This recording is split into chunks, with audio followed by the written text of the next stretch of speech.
आज हम लोग preferential discharge of ions at electrodes के बारे में पढ़ने वाले हैं, जो कि आपके चैप्टर इलेक्ट्रोलाइसिस से आता है। तो उसमें 3 कंडीशंस या 3 फैक्टर्स जो अफेक्ट करते हैं आपके डिस्चार्ज को। कौन सा आयन डिस्चार्ज होगा किस इलेक्ट्रोड पर, या होगा या नहीं होगा। तो इसकी 3 कंडीशंस जो है, पहला है फैक्टर आपका relative position of ions in the electrochemical series.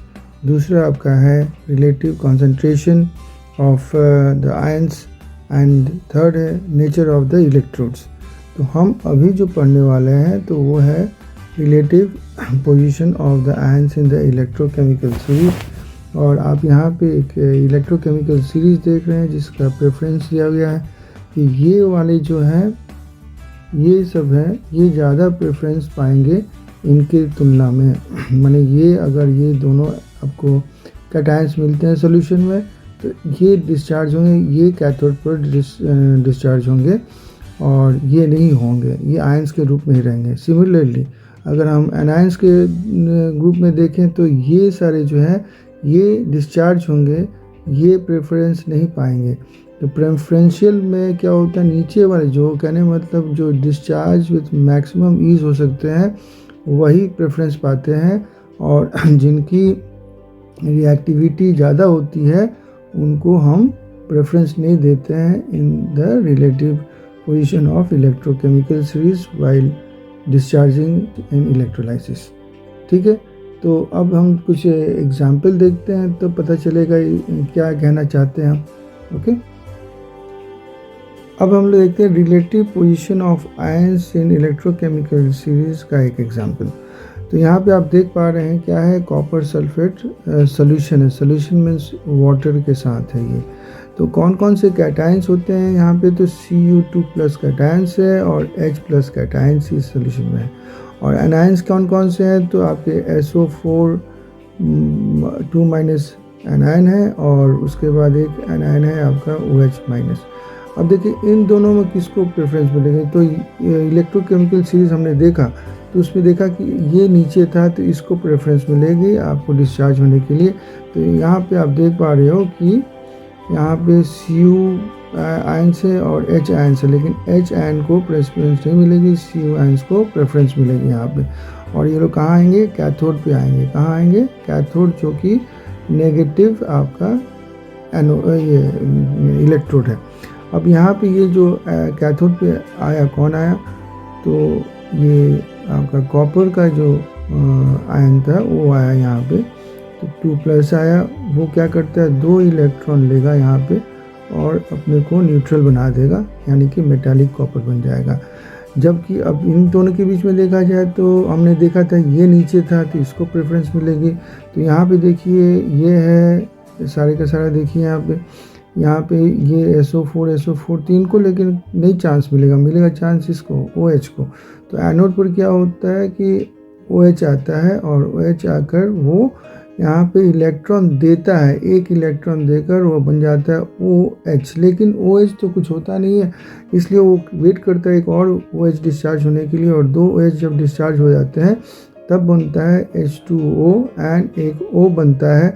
और यहाँ पे हम क्या करते हैं कि ये जो है H2O फिर से वापस सोल्यूशन में चला जाता है और वो वेट करता है एक और सेट ऑफ ये वाला रिएक्शन होने के लिए, और फिर 2 O जब मिलते हैं तब वो बन जाता है O2। और ये जब O2 बनता है तो ये गैस के रूप में यहाँ पे बबल्स बन के डिस्चार्ज हो जाता है। इस तरह से ये इलेक्ट्रोलाइसिस कंप्लीट होता है with preference to relative position.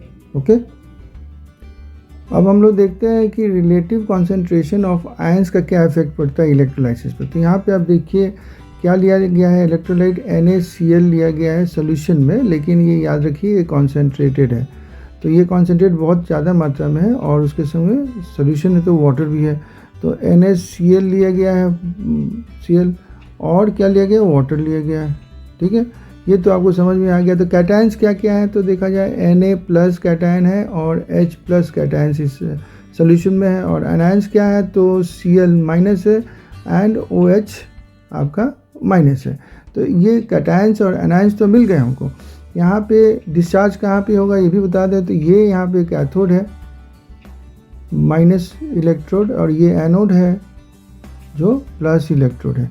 अब देखिए इसमें क्या होता है कि एक्चुअली प्रेफरेंस कैसे होना चाहिए, तो Na और Cl Na एंड आपका जो H है, Na एंड H में जो कैटायंस है, इसमें जो आपका प्रेफरेंस आएगा, तो वैसे तो आप जानते हैं H बहुत नीचे है आपका Na के, तो यहाँ पे ज़्यादा फर्क नहीं पड़ने वाला है, यहाँ पे H ही प्रेफरेंस पाएगा और ये कैथोड पे जाएगा।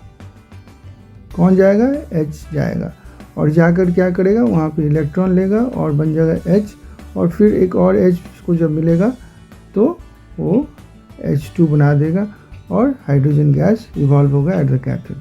लेकिन अब इनका दोनों देखें तो इनका प्रेफरेंस क्या होता है, तो ये दोनों नेगेटिव हैं, यानी कि एनायंस हैं। आप जानते हैं OH नीचे होता है, Cl ऊपर होता है, लेकिन ज़्यादा इनका डिफरेंस है नहीं, तो इसलिए क्या होता है कि कॉन्सेंट्रेशन इसकी ज़्यादा होने के चलते इसको मात दे देता है, यानी कि उसको हटा देता है, खुद चला जाता है। यहाँ पे OH को चांस नहीं मिलता है डिस्चार्ज होने का। एनोड पर तो क्या होता है आपका, कौन डिस्चार्ज हो जाता है? Cl जाके डिस्चार्ज हो जाता है, इलेक्ट्रॉन अपना छोड़ता है, Cl हो जाता है और ऐसे 2 Cl मिलते हैं और फिर एक क्लोरीन गैस बनता है जो कि यहाँ पे रिलीज़ होता है। तो याद रखिए ऐसे नॉर्मल कंडीशन होता है तो प्रेफरेंस किसको मिलता है? OH को मिलता है, लेकिन चूँकि कॉन्सेंट्रेशन ज़्यादा है इसलिए आपको प्रेफरेंस किसको दिया गया? Cl को। तो इसलिए रिलेटिव कॉन्सेंट्रेशन ऑफ आयंस का भी फर्क पड़ता है। अब देखते हैं कि नेचर ऑफ इलेक्ट्रोड्स का क्या फ़र्क पड़ता है आपके इलेक्ट्रोलाइसिस पर और प्रेफरेंस ऑफ आयंस पर। तो यहाँ पे देखिए हम 2 फिगर आपको दिखा रहे हैं। पहले फिगर में देखिए जो इलेक्ट्रोड्स लिए गए हैं ये इनर्ट लिए गए हैं। क्या लिए गए हैं? इनर्ट। इनर्ट मतलब इनका कोई अपना कुछ रिएक्टिविटी नहीं होता है। ज़्यादातर ये कार्बन और प्लैटिनम के रॉड्स होते हैं और इसमें ध्यान रखिए कौन सा नेगेटिव है कौन सा पॉजिटिव, यानी कैथोड और एनोड है, तो ये है आपका कैथोड और ये है आपका एनोड। ठीक है, तो यहाँ पे याद रखिए कि कैथोड कुछ भी रहे कोई बात नहीं है, एनोड को देखना ज़्यादा ज़रूरी है कि कौन सा इनर्ट है कौन सा एक्टिव है। अब देखिए यहाँ पे तो इनर्ट मैंने बता दिया एनोड, ये भी एनोड है इन दिस फिगर, और ये जो है एक्टिव इलेक्ट्रोड है, यहाँ पे ये एक्टिव है, यानी कि ऐसा मेटल लिया गया, यहाँ पे कॉपर लिया गया जो कि रिएक्ट करने की क्षमता रखता है या रिएक्ट करेगा विद द इलेक्ट्रोलाइट। ठीक है, और यहाँ पे जो है सिंपल जैसे कि कैथोड था, जो भी रहे कोई बात नहीं है, लेकिन यहाँ पर भी हमने कॉपर रखा है, कोई विशेष कारण है जिसके बारे में बाद में हम लोग किसी और वीडियो में बात करेंगे। अब देखते हैं कि फर्स्ट फिगर में क्या देखा हमने कि इनर्ट कैथोड होने के चलते क्या रिएक्शंस होंगे और यहाँ पे क्या होंगे वो हम कंपेयर करेंगे। उसके पहले समझते हैं इलेक्ट्रोलाइट हमने क्या लिया, दोनों केस में हमने लिया है CuSO4 और सोल्यूशन चूँकि है उसमें वाटर मॉलिक्यूल्स भी होंगे आपके, तो अल्टीमेटली आपके टोटल क्या कैटायंस एंड एनायंस बनते हैं उसको देखें हम सेलेक्ट करके, तो Cu2+ है और आपका यहाँ पे है H+ है। क्या एनायंस में आपके क्या हैं, तो SO4 है और आपका OH- है। अब यहाँ पे फर्स्ट वाले केस में तो कोई अंतर नहीं होने वाला है, जैसे नॉर्मल इलेक्ट्रोलाइसिस होना चाहिए प्रेफरेंस के हिसाब से वैसे ही होगा। तो इन दोनों में प्रेफरेंस किसको मिलेगा, ये नीचे है तो इसको मिलेगा, ये डिस्चार्ज इजीली होगा कैथोड पे, तो कैथोड पे चले जाते हैं हम, कैथोड और यहाँ पे लिखते हैं Cu2+ और यहाँ पे वो 2 इलेक्ट्रॉन लेगा और नॉर्मल आपका मेटल बन जाएगा ऑफ कॉपर। और इन दोनों में क्या होगा एनोड पे जाके, तो इसका प्रेफरेंस मिलेगा क्योंकि ये नीचे है। तो आप देख भी रहे हैं कि यहाँ पे एनोड पे हम नॉर्मल वे से ही लिख रहे हैं, तो ये OH आता है, क्या करता है, आता है इलेक्ट्रॉन छोड़ता है, छोड़कर क्या करता है OH बन जाता है।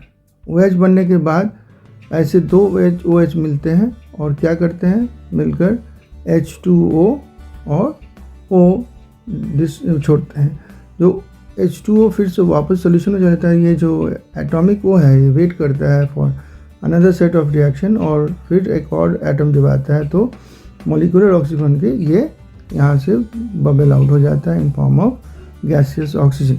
आपने देखा यहाँ पे कॉपर को प्रेफरेंस दिया गया है और ये हाइड्रोजन को नहीं प्रेफरेंस दिया गया है, यहाँ पे सल्फेट को प्रेफरेंस नहीं दिया गया है, यहाँ पे OH को प्रेफरेंस दिया गया है। ये तो आपने समझ लिया। इसमें एक और बात मैं बता दूं, यहाँ पे Cu जो 2+ है आयंस इसमें सोल्यूशन में, ये धीरे धीरे डिक्रीज करते जाते हैं क्योंकि इनका डिपोजिशन हो जाता है आपके कैथोड पे। डिक्रीज होने के चलते क्या होता है, कॉपर सल्फेट का मात्रा भी जो है, कॉन्सेंट्रेशन भी है, डिक्रीज करता है। और डिक्रीज करने के चलते क्या होता है कि इस कॉपर सल्फेट के चलते जो कलर था सोल्यूशन का, ब्लू कलर, वो भी डिक्रीज करता है, यानी कि फेड करते जाता है। और ब्लू कलर जो है ब्लू फेड करता है, धीरे धीरे ये सोल्यूशन लाइट ब्लू हो जाएगा। और अब चलते हैं इस एक्सपेरिमेंट, इस फिगर में। तो यहाँ पे देखते हैं हमने एक्टिव कॉपर लिया है। एक्टिव कॉपर लेने से क्या हुआ, अब देखें। पहले तो कैथोड को समझें। कैथोड पे तो देखें क्या होता है, कैथोड पे आपका तो कोई अंतर नहीं आएगा, Cu2+ जैसे जाना चाहिए वहाँ पे चला गया और इलेक्ट्रॉन लेकर मेटल बन गया कॉपर, ठीक है। प्रॉब्लम होती है यहाँ पे एनोड के ऊपर।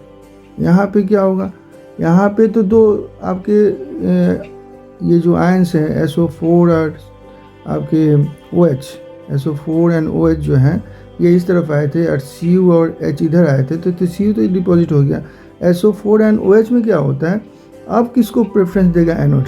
एनोड किसी को भी प्रेफरेंस नहीं देगा क्योंकि वो खुद रिएक्टिव है, यहाँ पे वो एक इनर्ट एनोड नहीं है। इसलिए वो क्या करेगा, रिएक्शन में भाग लेने के चलते उसका खुद का जो मेटालिक कॉपर है जिसका चार्ज 0 है, वो क्या करता है, इलेक्ट्रॉन्स छोड़ता है।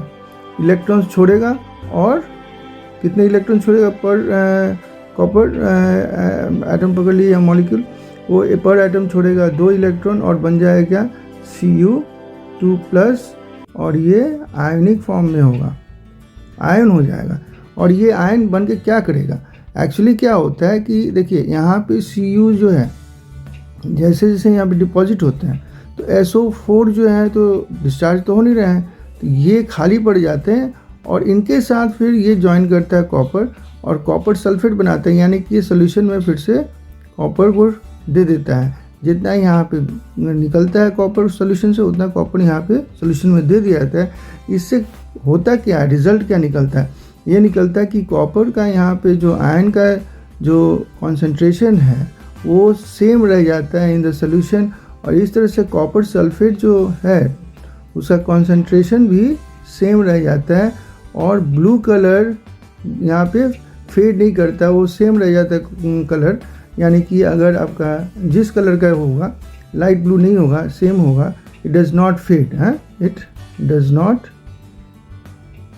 फेड, ये फेड नहीं करता है। यहाँ तो फेड कर गया था, यहाँ पे फेड कर गया था, यहाँ पे फेड नहीं करता है, blue colour same as before रह जाता है।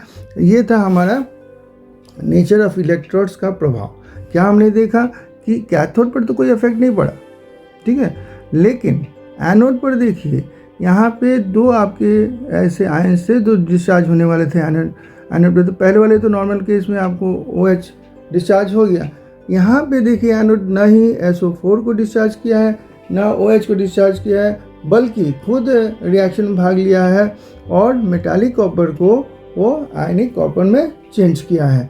तो इस तरह से हम देखते हैं कि एकदम से जो नेचर ऑफ इलेक्ट्रोड चेंज करने से रिएक्शन का मेथड भी चेंज हो जाता है। तो ये चीज़ आपको बहुत अच्छी से जानी होगी, जो हम लोग पढ़ रहे थे अभी, जो preferential discharge of ions at electrodes कहिए या selective discharge of ions at electrode कहिए। तो ये अगर आपको समझ में आ गई तो अब इलेक्ट्रोलाइसिस के प्रोसेस को आप अच्छी तरह से समझ पाएंगे। इसके साथ साथ मैं एक और चीज़ आप लोगों को बता देना चाहता हूँ कि इसके पहले मैंने एक वीडियो बनाया है जिसमें मैंने की इलेक्ट्रोकेमिकल सीरीज दोनों आपके कैटायंस और एनायंस के जो नाम है उनका मैंने निमोनिक्स बनाया है। मैंने इसलिए बनाया है कि आप तो जानते हो कि बहुत सारे नाम हैं मेटल्स के जो सीरियली याद करना कठिन होता है, या एनायंस की बात भी करें तो उनके सीरियली कैसे उसको प्रेफरेंस देंगे याद करना कठिन होता है। इसके लिए मैंने इसके पहले एक वीडियो बनाया है जिसमें मैंने निमोनिक्स के द्वारा आपको याद करवाने की कोशिश की है। मैं चाहूँगा कि आप उस वीडियो को भी देखें ताकि अच्छी तरह से ये पूरे प्रोसेस को आप समझ सकें और प्रेफरेंस को भी समझ सकें। साथ ही साथ मैं ये कहना चाहूँगा कि आगे भी मैं ऐसे वीडियोस पुट करते रहूँगा, इसलिए साथ जुड़े रहिए। Thank you for watching. यदि यह वीडियो आपको अच्छा लगा हो तो इसको लाइक, शेयर और सब्सक्राइब करना ना भूलें। साथ ही साथ बेल आइकन ज़रूर प्रेस करें ताकि वीडियो अपलोड होते ही आपको नोटिफिकेशन मिले और आप तुरंत इसे देख पाएँ। Thank you for staying with us.